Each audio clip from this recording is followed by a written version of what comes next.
आपको यहाँ बुलाया जाता है आपके जो इस ज्ञान से परिचित नहीं, क्योंकि ज्ञान तो सत्संग माने से वो सत्संग को एक सेकेंडरी थिंग समझ रहे हैं कि तो ऐसे बाद में देखेंगे, वर्द हो जाएंगे, जब अभी तो छोटे छोटे बच्चे हैं, ये भी तो पालने हैं। ये लोक वेद हमारे दिमाग में घर करा हुआ है। तो जो यहाँ नहीं आते उनकी सोच तो वही है। तो उनकी सोच के, उनके विचारों से आपने दुखी नहीं होना चाहिए। वो कुछ भी बोल रहे हैं, कुछ भी कहें, ये समझ लो बालक हैं छोटे छोटे, इनको पता नहीं। आपको वो व्यंग भी करते होंगे कि चल पड़ते हैं तीसरे दिन, हैं अपना बालक ना पाले जाते हैं, देखना कुछ दिन में इनका विनाश हो जाएगा, इतना खर्चा करते हैं। तो पुण्यात्मा उनकी बातों में ना आना, परमात्मा के विधान के अनुसार अपने आगे कदम बढ़ाना। फिर कुछ दिनों में देखना आपके घरों में इतने सुख होंगे, इतनी बरकत होगी, वो पड़ोसी जो नाम नहीं ले रहे वो देखा करेंगे झुक झुक के, ये ल्यावे कहाँ से हैं। अब पीछे हमारे भक्तों के साथ भी ऐसा ही यहाँ हरियाणा में होने लगा। कोई कहता ये तो वहां जाते हैं क्रोथा आश्रम था पहले, और उस महाराज से पीछे पैसे लाते हैं, तब इनके ठाठ हो रहे हैं। महाराज यहाँ मशीन ला रहा पीछे छापन की मैं था भिखारी, तुम्हारे पैसे बैठे हूं। तो दास का प्रोसेस परमात्मा का वो मार्ग है जिससे ये प्रफुल्लित होंगे। और ये काम भी करते ना दिखते, 10वें दिन सत्संग में जाते रहते हैं, और इनके सारे ठाठ हो गए, कार भी ले ली है, मकान भी बढ़िया बना लिया। परमात्मा के नहीं कर सकता।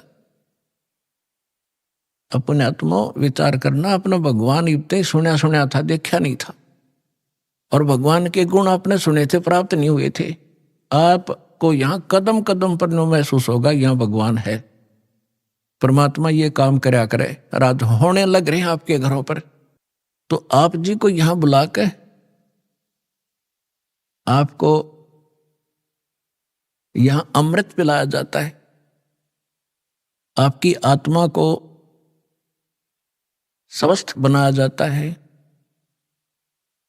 जैसे छोटा सा बालक होता है, लड़का या लड़की, गली में बच्चों के साथ खेल रहा होता है, और वो तो इतना मस्त हो जाता है बच्चों में, उसने खाने पीने की भी परवाह नहीं होती। फिर माँ जाती है कि काफी देर होगी मेरे बच्चे ने आया नहीं, ना खाना खा गया ना दूध पी के गया। वह गली में जाती है, उसको कहती है तू आजा, खाना खा ले, दूध पी ले। वो नहीं आता है, वो तो बहुत मस्त है खेलने में। उसको उठाकर लाती है, उसका हाथ पैर मुंह धो के उसको दूध पिलाती है, और वो दूध पीता पीता भी नहीं सोचा है कि एक बार छोड़ दे माँ, फिर भागू मैं। लेकिन वो नहीं छोड़ती है, उसको पेट भर के और फिर छोड़ देती है कि ले तू खेल। तो इसी प्रकार आपको यहाँ बुलाया जाता है, ये आत्मा का आहार आपकी आत्मा को यहाँ खिलाया और पिलाया जाता है। फिर आपको छोड़ दिया जाता है कि जाओ खेल आओ तुम, और फिर आ जाइए थोड़ी अगले महीने। अब उस बच्चे को मालूम नहीं कि माँ इतना क्यों संघर्ष कर रही है। माँ को मालूम है ये अच्छा दूध पीवेगा, जल्दी बेटी या बेटा स्वस्थ रहेगा और जल्दी युवा हो जाएगा। तो दास का यही प्रयत्न समझना, परमात्मा और गुरु एक ही समझना चाहिए, और उनके अंदर ये गुण होते हैं, तुमेव माता च पिता तुमेव बंधु च सखा तुमेव विद्या च द्रविण तुमेव सर्व मम देव देव। माँ के गुण भी है भगवान में। तो इस प्रकार ये आत्मा के माता पिता हैं, शरीर के माता पिता अन्य होते हैं। तो पुण्यात्माओं, सौभाग्य आपका, आप जिस को ये स्थान प्राप्त हुआ और आपको वो भगवान का यथार्थ मंत्र प्राप्त हुआ जिसे मोक्ष संभव है। सत्संग में बताया जाता है, कबीर थोड़ा जीवना ये मंडे बहुत मुंडाने, सब ही उबा पंथ सिर राव रंग सुल्तान। परमात्मा कहते हैं थोड़ा सा तो जीवन है, और इसका ये भी ना मालूम यो है कितने दिन का। हम अप्रोक्सीमेटली जीते हैं ये सोच करके 80-90 वर्ष तक जीवन रहता ही रहता है। और ये कभी ध्यान में नहीं आती कि कोई 5 वर्ष का मर गया, कोई 10 वर्ष की मर गई बहन बेटी भाई, कोई 25 वर्ष के मर गए, कोई 50 वर्ष में मर जाते। तो ये फिक्स क्यों मान लिया आपने? 80-90 वर्ष तो ये तू बस एक दूसरे ने देख के अटकलबाजी से हम रह रहे हैं। इसके विषय में परमात्मा कहते हैं, अपने ऊपर उदाहरण देते हैं। साथी हमारे चले गए, हम भी चलन हारे, कोई कागज में बाकी रह रही, तात लगी है वार। हम देखते हैं अपने साथ में रिश्तेदारों में वो जा रहे हैं और अपना भी नंबर आने वाला है, लेकिन हमारी कोई कागज में बाकी रह रही है। जिस दिन वो बाकी पूरी हो जाएगी फिर देखना आपकी भी टिकट कटेगी। कबीर थोड़ा जीवना और मंडे बहुत मंडान, बिना ज्ञान के व्यक्ति के आखिरी सांस तक काल ये बेदन लाए रखे, ये बनवा दूं वो करवा दूं। और बुढ़ापे में ज्यादा छिड़ा करेगा बीमारी, ना बालक माने ना उसकी बुद्धि ढंग से काम करे।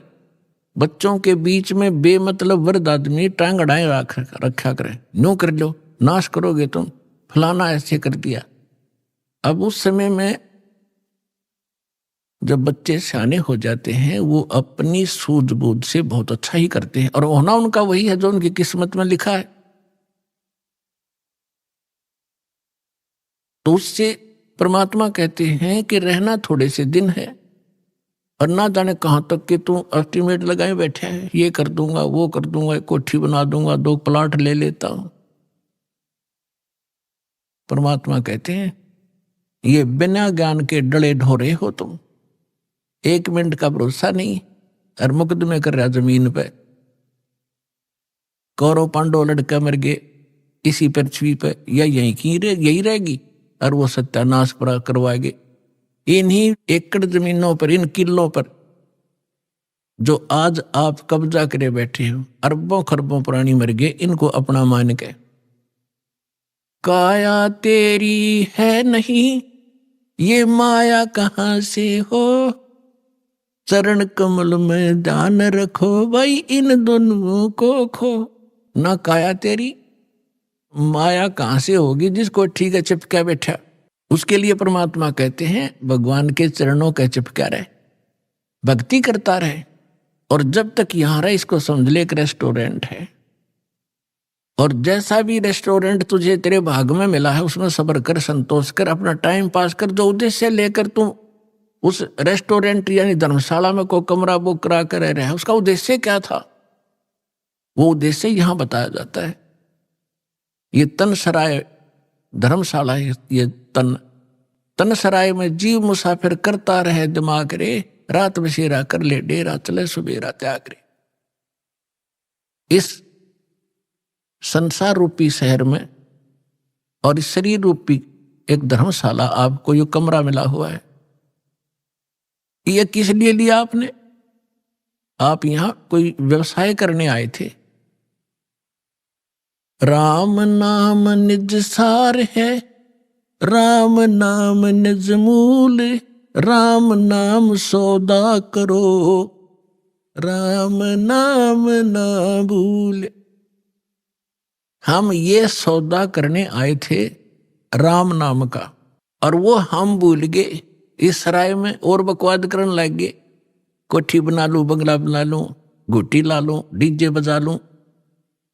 ये कोरी बकवाद हैं। एक जो विद्यार्थी अपने विद्या ग्रहण ना करके शराब पीवे, सिनेमा देखे और सैर सपट्टे को घूमता रहे, तो वो उसके लिए हानिकारक है। इसी प्रकार मानव शरीर प्राप्त प्राणी एक विद्यार्थी है, और विद्यार्थी को अपना वही कार्य करना चाहिए जो उसका होता है। हम उसको भूल गए और काम बकवादों में लगे हुए हैं, तो जिस कारण से हमने अपने असंख्य जन्म नाश कर दिए। तो पुण्यात्मा, आपका सौभाग्य है कि आपको ये मार्ग मिला, ये ज्ञान मिल रहा है। और ये ज्ञान ऐसा है आपकी आत्मा को झंझोड़ कर धर देगा, क्योंकि इसमें दोनों गुण हैं। एक तो आपके पाप नाश होंगे इस अमृतवाणी से, तो दास के मुख से जो बोला जा रहा है, चाहे वो टीवी के पर, चाहे कोई सीडी कैसेट में, इसका प्रभाव आप पर विशेष होगा। और यही वाणी आपने सुनते कबीर पंथिया नर फलाना नकरा कितने को बरस हो गए, किसे का असर नहीं। सत्संग में बैठे तो ना डलाए जाएंगे, हाँ सही है, जाते वो एक कर्म करेंगे जो ना करने चाहिए, क्यों उनका असर उनका हो ही नहीं सकता, वो अधिकारी नहीं है। एक राजा की रानी ने गुरु दीक्षा ले रखी थी, राजा इसका विरोधी था कि ये गुरु गरु ऐसे होते हैं, औरतों को बहकाए रखते हैं, इनसे पैसे ऐंठते रहते हैं। तो वो इस बात के पक्ष में नहीं था, लेकिन अपनी धर्मपत्नी के सामने वो घना विरोध भी नहीं कर पाता था। बार बार यही कहता था कि क्या रखा है गुरु बनाने में, भक्ति यहां कर लिया करो। तो वो कहने लगी जी मैं तो घना उत्तर जानती नहीं, आप गुरु जी के पास चलो, एक बार उनसे पूछ लो। उसने कुछ दिन के बाद सोचा चल इसके गुरु जी ने कह दूं, इसके सामने सुना दूंगा दो चार, फिर तो इसका मन हटेगा कुछ। चला गया गुरु जी से ने, गुरु जी के पास जाते ही वो तो संत तो ये कहते हैं बच्चा भक्ति करो, परमात्मा का नाम लिया करो। तो उसने राजा ने प्रश्न किया कि क्या गुरु बनाना घना जरूरी है? महाराज जी भक्ति तो घर भी हो सकती है। संत जी ने सोचा अब भाई अब मैं कुछ कह दूंगा तो कति ज्यादा ही गुस्से मारा है, और फिर राजा है, ऐसे कहना ठीक सा नहीं लगेगा। उसने कहा जी देखो अब मेरे पास समय नहीं है, मेरा अपनी क्रियाक्रम का समय हो गया है, मैं कभी आपके घर पर आऊंगा और तब आपको बताऊंगा, विस्तार से पूरी डिटेल बतानी पड़ेगी, बहुत लंबा चौड़ा विषय है। राजा ने सोचा और बढ़िया, वहां इसका खूब दिमाग चाटूंगा। कुछ दिन के बाद राजा को संदेशा पहुंचाया कि जी आज गुरु जी आ रहे हैं। राजा ने सब व्यवस्था कर दी, आप बैठ गया सिंहासन पर, और संत के लिए नीचे एक अलग से कुर्सी ने दी, और काफी वजीर वजार उसके वहां खड़े थे। अब संत जी जाकर खड़े हो गए, वहां सैनिक भी खड़े थे, गार्ड। संत जी ने कहा कि ए सिपाहियों इस व्यक्ति को अरेस्ट करो, राजा की तरफ संकेत किया। अब वो सिपाही उस संत के कहने से राजा की को कैसे अरेस्ट कर ले, 2 बार कहा, तीसरी बार कहा अरे सुना नहीं तुमने। अब राजा पहले तो हंस रहा था कि क्या मजाक कर रहा है, फिर उन्होंने सोची तो भाई कति दर्द हो गया, कति राजा पाठ खींच मेरा छीन ले। राजा ने कहा सैनिकों अरेस्ट करो इसको। इतना कहना ही था, उस बाबा जी की दोनों तरफ तो बांह पकड़ ली सिपाही ने, चरचरा नाक है, और ये इंतजार कर रहे थे अब क्या आदेश है नेक्स्ट। तब संत ने कहा कि हे राजन घर आए आदमी की नो बेइज्जती करवाया करें। तो उस राजा ने कहा कि आप क्या कह रहे थे? कि मैं आपके प्रश्न का उत्तर देने आया था जो आपने उस दिन किया था, ये उत्तर दे रहा हूं मैं आपका। ये क्या खाक उत्तर दिया? राजा ने कहा कि मुझे छुड़वा तो दे, फिर मैं कुछ बात बताऊं। तो उसने कहा छोड़ दो, उन्हें छोड़ दिया, खड़े हो गए दूर। तो राजा संत ने कहा कि देखो जी आप राजा हो, ये आपके सेना है। अब ये शब्द मैंने कहा था जो आपने बोला, मैंने कहा था इसको अरेस्ट करो, ये टस से मस नहीं हुए, और यही आपने बोला था, इसने मेरे को उठा लिया ऊपर ने। तो ये आपके वचन से काम करेंगे, आपके वचन की शक्ति से चलते हैं। इसी प्रकार अध्यात्म मार्ग का मैं महाराज हूं, और जो वचन मैं कहूंगा वो क्रियावान होंगे। आप जैसे थे 100 वर्ष कहे जाइए, इन मंत्रों को कभी लाभ नहीं देंगे। समझदार को संकेत पर्याप्त है। तो परमात्मा कहते हैं कबीर एक दिन ऐसा होएगा सबसे पड़े बिछो, राजा राना राव रंक सावधान क्यों न हो। एक दिन ऐसा होगा सब बिछड़ोगे तुम, और कोई तुम्हारे साथ नहीं जागा। कबीर साहब कहते हैं, हिड़की दे दे रोएगी सुरता जब तू चलेगी अकेली। आज तो इस परिवार में आपका खूब दिल लग रहा है, या कोठी मेरी, बेटा मेरा, बेटी मेरी, या कंपनी मेरी। जब 1 मिनट में तेरा जाने के वो कागज पूरे होंगे, तब ने कहा पछाड़ खा खा रोएगी सुरता। तो जब तू जागी अकेली, तेरा कोई आगे पाछे होगा नहीं। गुरु तूने बनाया नहीं ताकि तेरे सामने आके खड़ा हो जाता का बेटा, और उनको भगा दे यम के दूतों को। एक दिन ऐसा होएगा सबसे पड़े बिछो, राजा राणा राव रंक सावधान क्यों न हो। उजड़ खेड़े ठीकरी ये गड़गड़ गए कुम्हार, वो रावण सरीखे चले गए भाई लंका के सरदार।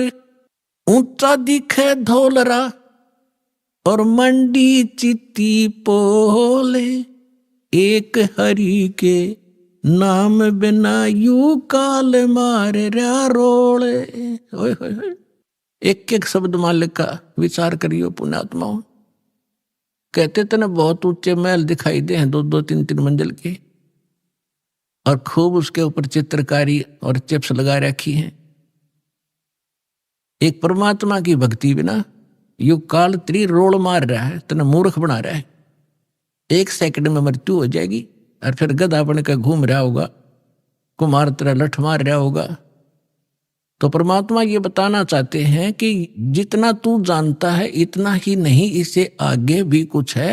वो परमात्मा या उसके बच्चे संत ही बताया करते, उनसे तुम संपर्क नहीं रखते। आप जिस समाज में रहते हो उनको इतना ही ज्ञान है जो आप प्रतिदिन कर ही रहे हो। परमात्मा कहते हैं, कहा चनावे मेड़िया लंबी बीत उसार, घर तो 3.5 हाथ वही घना तपोड़े 4। परमात्मा कहे कि खुशी मना रहा है, लंबी लंबी 4 द्वारी बनाकर ऊपर नीम बरवा के, कि घर तो 3.5 हाथ घना तपोड़े 4। और कह कबीर अधिकाग है उनको नहीं विचार। अपना हाथ इतना होता, ये इसको हाथ बोलते हैं अपनी देसी लैंग्वेज में। प्रत्येक व्यक्ति का अपना शरीर 3.5 हाथ का होता है। हूंठ हाथ कहते हैं, हूंठ हाथ 3.5 हाथ। तो परमात्मा कहते हैं, आपने तो 6 कमरे की कोठी बना रखी है, एक कमरे में एक पलंग पे एक कोण में वही सो सकता, कोई से में सो ले। तो कहने का भाव यह है परमात्मा का कि आप जी दूसरों को देखा देखी अपने कर्म ना बिगाड़ियो। जो तेरे भाग में भगवान ने दे रखा ठीक है, 1-2 कमरे 4 दिशे तेरे बना ले, और ना भी होता तो धक्का ना करिए, उसी में टाइम पास कर ले। सिर्फ ये सोचकर ये रेस्टोरेंट है, हमने कुछ दिन टाइम पास करना है। फिर हमारा दृष्टिकोण अपने परमात्मा पर आना चाहिए, कबीर भगवान पे। ये समर्थ थे, एक वर्ड में, एक शब्द में सारे ब्रह्मांड रख सकते हैं। पृथ्वी, उस पर सब घास फूस बना सकते हैं, फिर पेड़ पौधे पैदा कर सकते हैं एज इट इज, फलदार नो के नो, सूर्य चांद बना रखे। तो वो परमात्मा एक झोंपड़ी में रहा करता और एक क्रिया करके दिखा करता कि अपना वर्क भी करो, काम भी करो, राम भी जपो। इतना सच घना जरूरत नहीं है बकवादों की। यदि तुमने यहां भी सुखी रहना है और उस सुख में स्थान को प्राप्त करना है, तो फिर जब उस मालिक की तरफ देखकर आगे चलो, संसार की तरफ देखकर चलोगे, आप इस मार्ग पर बढ़ नहीं पाओगे। ठीक, फिर परमात्मा कहते ज्यों राखे तो ही रहूं। कैसे ही रखे मालिक, चाहे आपने सुख कार दे, कोठी दे, नो प्रॉब्लम, पर भगवान ना भूलना। कहने का भाव मालिक का ये है, यानी कम से कम बता रहा है कि 3.5 हाथ और 3.25 का भी मकान हो तो भी संतोष करना, पर भगवान ना भूलना। अगर राम भूल गए और दूसरे की नकल के लिए किसी ने कोठी बनाई, मैं भी बनाऊं, तो बात बिगड़ेगी। भगवान कोई बालक नहीं, सब पता उसको। कि इस बच्चे को जब तक खिलौना नहीं मिलेगा यो आगे नहीं चलेगा, तो वो भी खिलौने यहाँ वो देगा आपको, ऐसी बात नहीं, बालक नहीं है। अपने बच्चे को कोई रोता नहीं देख सकता, और समर्थ धनी पिता तो कदे ना देखे, तो आप धनी पिता की संतान होगे हुई उस कबीर भगवान की, आपको किसी चीज का अभाव नहीं रहने देगा, लेकिन भक्ति करनी पड़ेगी। अब यहाँ की सतिथि बताते हैं परमात्मा कि आप किस स्थान पर रह रहे हो। साथी हमारे चले गए हम भी चालन हारे, कोई कागज में बाकी रह रही तात लगी है वारे। पतझड़ आवत देख कर बन रोवे मन माही, वो ऊंची टहनी पात थे आज पीले हो जाए। पात जड़नता यूं कहे सुन भई तरवर राय, अब के बिछुड़े नहीं मिले न जाने कहाँ गिरेंगे जाए।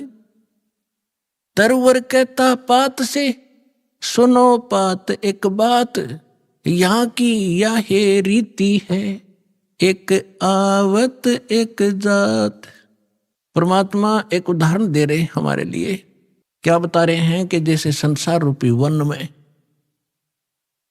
और एक परिवार रूपी पेड़ लगा हुआ है, पतझड़ आती है जब उनका पत्ते झड़ने का समय आता है, उस समय परमात्मा कह रहे हैं कि पहले हरा भरा था वो वन, अब मन में रो रहा है कि कोई पत्ता नजर नहीं आ रहा, पीले होकर गिर रहे हैं। और फिर क्या बताते हैं, पतझड़ के अंदर पुराने पत्ते टूट टूट कर पीले होकर गिर जाते हैं, कोई गंदे नाले में गिरता है, कोई पशुओं के पैरों के नीचे काटा जाता है, या कोई इकट्ठा करके फूंक दिया जाता है। उसकी तुरंत बाद छोटी छोटी कोपल फूट आती है और फिर वो पत्ते बनकर फड़फड़ाने लग जाते हैं। एक साल वो फड़फड़ा लेते हैं और फिर उनकी वही दशा होती है, फिर नई कोपल आ जाती है। तो परमात्मा समझाना चाहते हैं कि आज जो हमारे जैसे बूढ़े हो गए, ये पीले हो गया, हम सफेद बाल साफ दिखाई दे रहे हैं, ये जान का टाइम आ लिया, और अब भी बकवाद ना छुट्टा तो फिर वो मूर्ख आदमी है। और तुरंत ही दादा की मरण का टाइम हो गया, वह पोते तैयार हो लिए, 50-60 साल वो पोते नाच कूद लेंगे, फिर उनकी वह दशा होगी। तो परमात्मा कहते तुम रह कहाँ रहे हो, कदे बुद्धि से काम लिया, और लिया तो कोई विकल्प नहीं था, आज आपके सामने विकल्प है इसका कि ये काम करके आप इसको सदा के लिए समाप्त कर सकते हो। परमात्मा समझा रहे हैं कि पतझड़ आवत देखकर बन रोवे मन माही, ये ऊंची टहनी पात थे ये पीले हो जाए। पात जड़नता यूं कहे सुन भई तरवर राय, अब के बिछुड़े नहीं मिले ना जाने कहाँ गिरेंगे जाए। जैसे कोई व्यक्ति को पता लग जाता है कैंसर होगी, डॉक्टर ने बता दिया कि अब 10 दिन का मेहमान है, सभी रिश्तेदार इकट्ठे होने शुरू हो जाते हैं, कुल के लोग भी हाजिरी लगाना शुरू कर देते हैं, और वो कहता है, उसको उस समय महसूस होता है कि जिस परिवार में मैं रहा था इसमें रह नहीं पाऊंगा, जाना पड़ेगा। तो वो अपने आप कहता है भगवान अब क्या होगा मेरा, ना जाने कहाँ जाऊंगा। तो कुल के लोग सांत्वना देते हैं, भाई चिंता ना करें, यहाँ तो सबके साथ ऐसी ही बनती है, कोई पहले मर गया कोई पीछे मर गया, ये तो सबने ही जाना है। तो यहाँ की ये एक रीति है, और ऐसी सांत्वना हम देकर उसको संतोष देते हैं, और अपनी चिंता फिर नहीं रहती। हम सोचें इसको कुछ सांत्वना दें, यो ठीक ठाक मर गया। तो यही उदाहरण दे रहे हैं परमात्मा के पात जड़नता यूं कहे, एक परिवार से निकल कर जाने वाला जो व्यक्ति मरने वाला कह रहा हो, सुन भई तरवर राय, अब के बिछुड़े नहीं मिलेंगे तेरे तय, ना जाने कहाँ गिरेंगे जाए, ना जाने कुत्ते बनेंगे गधे बनेंगे, पता नहीं कहाँ दुर्गति होगी। अब तरवर कहता पात से सुनो पात एक बात, यहाँ की यह एक रिवाज है, परंपरा है, रीति है। एक आवे पोता आ गया, दादा की टिकट कट गई, एक आवे एक दात, यहाँ यह चिंता तो करा मत, ये तो होगा। अब इसका विकल्प बताते हैं परमात्मा, अगम निगम को खोज ले बुद्धि विवेक विचार, उदय अस्त का राज मिले, तो बिन नाम बेगार। पूरी पृथ्वी का राजा यदि ये सत साधना नहीं कर रहा तो बेगार कर रहा है, बेगार। वो डले ढो रहा है। जब राजा डले ढो रहा तो आप अपने हिसाब लगा लो, एक जनसाधारण नागरिक राजा को तो सक्षम मानता है, समर्थ मानता है, उसके आगे भीख मांगता फिरता है। और परमात्मा कहते हैं वो भी डले ढो रहा है जो सत भक्ति नहीं करता। अब बेगार की डेफिनेशन बताऊंगा आपने, क्योंकि आप तो नई दुनिया में जन्मे हो, हम उस पुरानी दुनिया में जन्म कर नई से भी संबंधित हैं। इसलिए हमने पिछले भी सारे फार्मूले याद हैं और वर्तमान के भी। इसलिए दास आपको परमात्मा ने जो वाणी बोली वो पहले बोली थी, उसमें हमारे पुराने शब्द घने हैं जो आज के बच्चे उनको समझ नहीं सकते बेगार के चीजों से। तो इसलिए परमात्मा ने दास को ऐसे समय में यहां पटका ताकि मैं परमात्मा की वाणी को दास ठीक से समझ के उसके बच्चों को निर्णायक तरीके से समझा सकूं। बेगार हम छोटे छोटे थे जब हमारे गांव में रोड बना ही बना था। 3 व्हीलर चला करते, बड़े पेट्रोल से चलते थे, लंबे लंबे 3 पहिया वाले सवारी के। उनमें से एक दिन आया नहीं। दूसरे साथी पूछ रहे थे कल कहाँ गया था, आया क्यों नहीं, क्या हो गया, कुशल तो है? उसने बताया कल मैं बेगार में फंस गया। फिर वो बेगार बता रहा था कैसे कि रात के 12 बजे पुलिस वाले आ गए और मुझे उठा ले गए 2 बजे सी सुबह कल, और ले गए मुझे थाने में। पेट्रोल अपने पल्ले से डलवाया मैंने, और वो बैठ के उसमें उन्होंने कई जगह रेड लगानी थी। पहले थाने वालों के पास व्हीकल नहीं होते थे, वो यूं ही किसी को पकड़ ले जाते थे और सारा दिन उसकी रेल बनाए रहते। वो कह रहा था कि सारा दिन लगभग 200 किलोमीटर तक मैं वैसे मेरा 3 व्हीलर घूमया, 200 रुपये का पेट्रोल अपने घर से डाला, आप रोटी अपने पल्ले खाई, उनको और खिलाई जो पुलिस वाले साथ में थे, चाय पानी पीवे थे कितने। और अब उसको और तो ये सोच रहे थे कि भाई गणिया कमाई कर रहा होगा, यो तो आज तक भाग्या फिर है, दौड़ा फिर है इसका 3 व्हीलर। और वो करका था अपना घर खर्चा सारा, अरनो दिखा था बड़ा जोर का पहिया चल रहा इसका। तो इसको बेगार कहते हैं कि आज मैं बेगार में फंस गया था। तो यहां जो भी राजा बना है, कोई डॉक्टर बना है, इंजीनियर बना है, कोई IAS IPS अधिकारी बने हैं, या कोई जज बने हैं, या कोई एडवोकेट बने हैं, या कोई सेठ बना है, या कोई मंत्री, मुख्यमंत्री, प्रधानमंत्री, राष्ट्रपति बने हैं, ये पिछले जन्म के पुण्यकर्मी प्राणी होते हैं। और इनकी पहले की बैटरी चार्ज होती है, पिछला पुण्य संग्रह धन इनके साथ होता है, वही लोग ऊपर को उभरते हैं। नहीं, एक परिवार में एक तो रिक्शा चला रहा है और एक व्यक्ति अच्छी दुकान कर रहा है, उसके रोज के 200-500 रुपये ग्रहण कर रहा है, 1000 रुपये। तो ये ऐसा डिफरेंस पिछले ही संस्कारों से होता है। आज कोई मुख्यमंत्री है, अब आम व्यक्ति ने तो ऐसा दिखा ही तो भाई खुदा बन गया, आगे पीछे लाल बत्ती चल रहे हैं और सलूट मारे बड़े बड़े अधिकारी, और हमारे जैसे भिखारी उसका आगे हाथ जोड़े खड़े रहे। तो उसको भी परमात्मा ने कहा ये तो छोटे से टुकड़े का राजा यदि पूरी पृथ्वी का शासक हो और जिसके पास भक्ति नहीं है वो बेगार कर रहा है, वो डले ढो रहा है, वो अपने पिछले पुनों से उस 3 व्हीलर वाले की तरह घूमता तो घना स्पीड तो दिखे, ठाठ बाट दिखे, लेकिन वो अपने घर से पूंजी नष्ट कर रहा है, अपने पिछले पुनों को खोकर नाश करके अगले जन्म में कुत्ते की योनि में, गधे की योनि में जागा।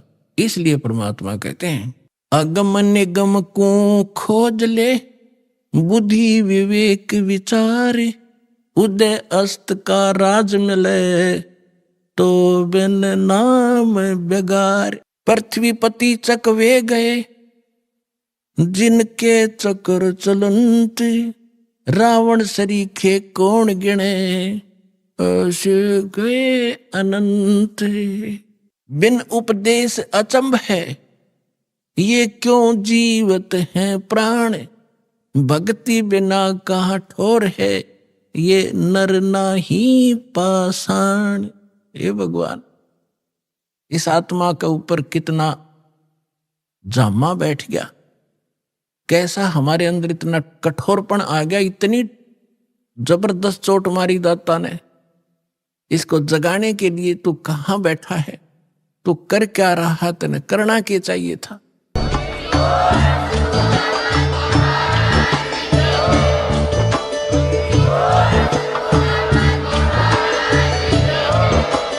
आप सुन रहे थे जगत गुरु तत्वदर्शी संत रामपाल जी महाराज जी के मंगल प्रवचन। अधिक जानकारी के लिए विजिट कीजिए हमारी वेबसाइट www.jagatgururampalji.org। संत रामपाल जी महाराज जी के शुभ आशीर्वाद से पूरे विश्व भर में 500 से भी ज्यादा नाम दीक्षा केंद्र हैं, जिन पर संत रामपाल जी महाराज जी द्वारा ऑनलाइन निशुल्क नाम दीक्षा दी जा रही है। अपने नजदीकी नाम दीक्षा केंद्र का पता करने के लिए संपर्क करें 8222880541।